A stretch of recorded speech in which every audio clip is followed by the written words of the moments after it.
جمہوریت کا مطلب کیا ہے؟ جمہوریت کا مطلب ہوتا ہے آزاد لوگ۔ آزاد تب ہوتے ہیں جب وہاں قانون ہوتا ہے، حکمرانی ہوتی ہے قانون کی، آئین کی، جس کو کہتے ہیں فنڈامنٹل رائٹس، انسان کے بنیادی حقوق کی۔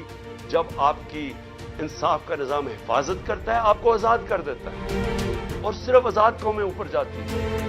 تو یہ تو سب سے بڑا اس وقت اٹیک ہے آپ کی آزادی پہ۔ یہ جو ہو رہا ہے، یہ جمہوریت کو ختم کرنے کی کوشش کی جا رہی ہے، یہ چوروں کو اوپر مسلط کر کے، اور یہ کیئر ٹیکر گورنمنٹ کو لمبا کرنے کا۔ اور میں آج آپ ساری قوم کو آج اس چیز پہ خبردار کر رہا ہوں کہ آپ کو تیار ہونا چاہیے اپنی آزادی کی حفاظت کرنا۔ جمہوریت اور آئین کی اور رول آف لا یا قانون کی حکمرانی کی حفاظت کرنے کا مطلب اپنی آزادی کی حفاظت کرنا، اور یہ ہوتی ہے حقیقی آزادی۔ تو آپ کو سب کو تیار ہونا چاہیے۔